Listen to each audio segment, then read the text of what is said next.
Assalamualaikum anak-anak. Kita ketemu lagi dalam pembahasan tentang pecahan. Kali ini kita akan melanjutkan dengan pembagian pada pecahan.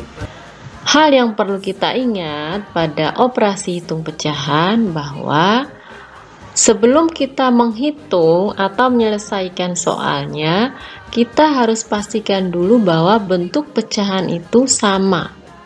Ya, baik itu dalam operasi hitung penjumlahan, pengurangan, perkalian maupun pada operasi pembagian. Jadi samakan dulu bentuk pecahannya. Setelah itu, yang perlu kalian pahami juga bahwa membagi pecahan itu dapat dilakukan dengan banyak sekali cara yang bisa kita gunakan. Contoh cara pertama adalah kita ubah dulu pecahan-pecahan tadi menjadi pecahan biasa. Nah, setelah menjadi pecahan biasa, pembagian bisa kita ubah menjadi operasi perkalian dengan syarat pembaginya juga diubah menjadi kebalikannya. Maksudnya seperti ini. Misalnya ada pecahan yang sudah kita ubah menjadi pecahan biasa, A per B dibagi C per D, maka dapat kita ubah menjadi perkalian.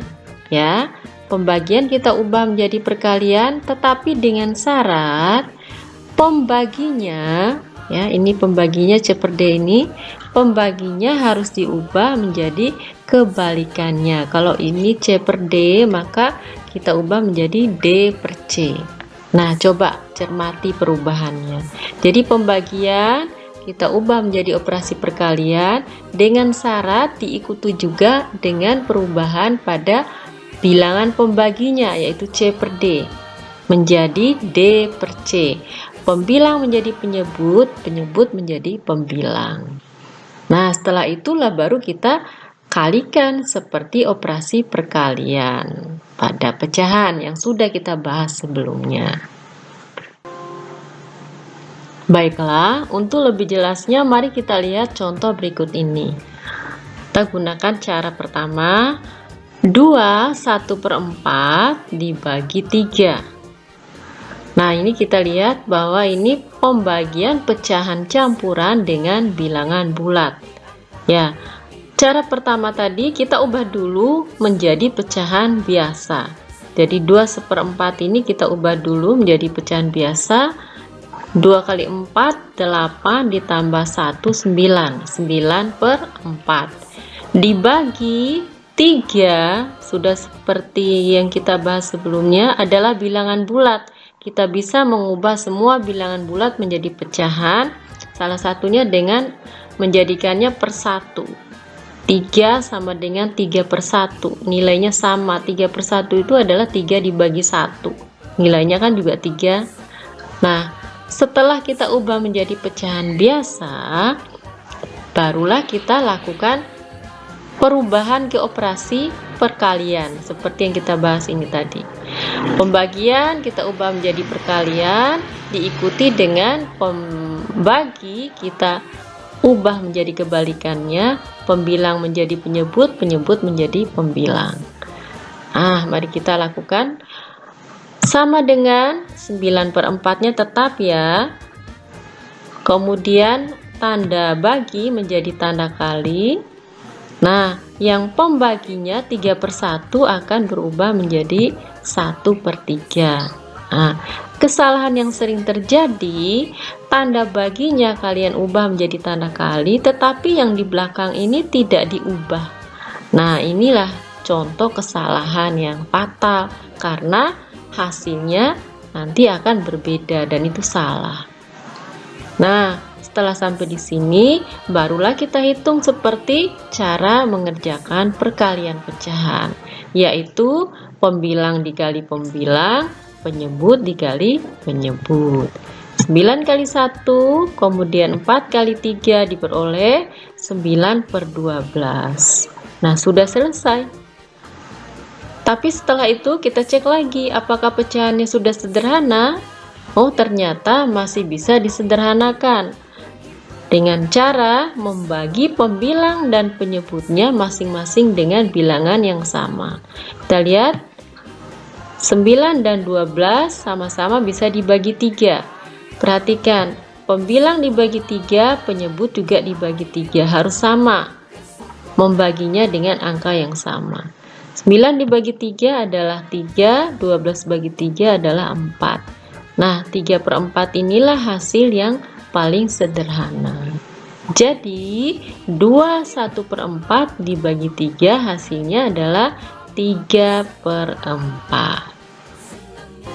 Selanjutnya, cara kedua adalah mengubahnya menjadi pecahan desimal.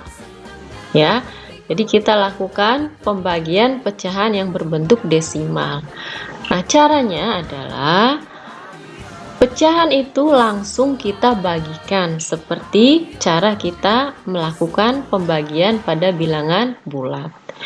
Tapi ada beberapa hal yang perlu diperhatikan dulu sebelum kita lakukan pembagian. Mari kita lihat berikut ini. 6,5 dibagi 0,05. Yang dibagi adalah 6,5, jadi kita tuliskan di dalamnya ya. Sedangkan ini adalah pembaginya, kita tuliskan di luarnya. Hati-hati, ini yang sering terjadi kesalahan, menempatkan yang dibagi dengan pembagi. Nah, sekarang mari kita lihat. Karena ini bilangan desimal, 2 angka di belakang koma, kemudian yang ini 1 angka di belakang koma, maka sebelumnya kita harus samakan dulu, kita ubah dulu menjadi bilangan bulat. Caranya adalah dikalikan dengan berapakah supaya 2 bilangan ini akan berubah menjadi bilangan bulat. Nah, karena ini 2 desimal berarti harus dikalikan 100.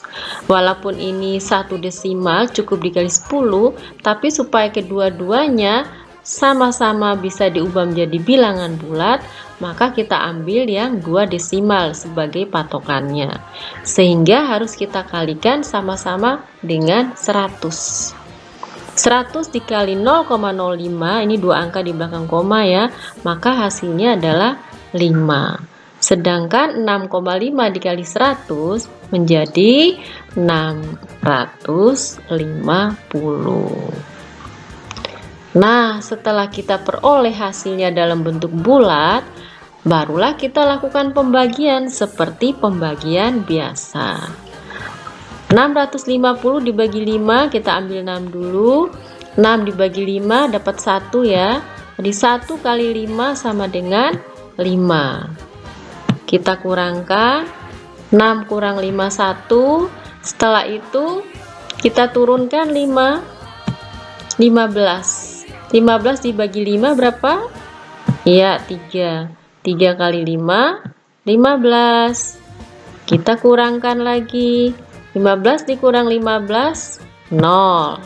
Nah, padahal di sini masih ada 0 yang belum kita bagi, yang belum kita turunkan. Karena pembagiannya sudah selesai di sini, maka langsung nolnya kita tambahkan pada hasil akhirnya, yaitu menjadi 130. Jadi 6,5 dibagi 0,05 hasilnya adalah 130. Hasilnya kebetulan dalam bentuk bilangan bulat. Nah, beginilah caranya kalau kita membagi dengan pendekatan ke pecahan desimal. Nah, anak-anak, demikianlah sedikit pembahasan tentang pembagian pada pecahan. Semoga bisa dimengerti. Sampai ketemu lagi pada video berikutnya. Terima kasih. Assalamualaikum warahmatullahi wabarakatuh.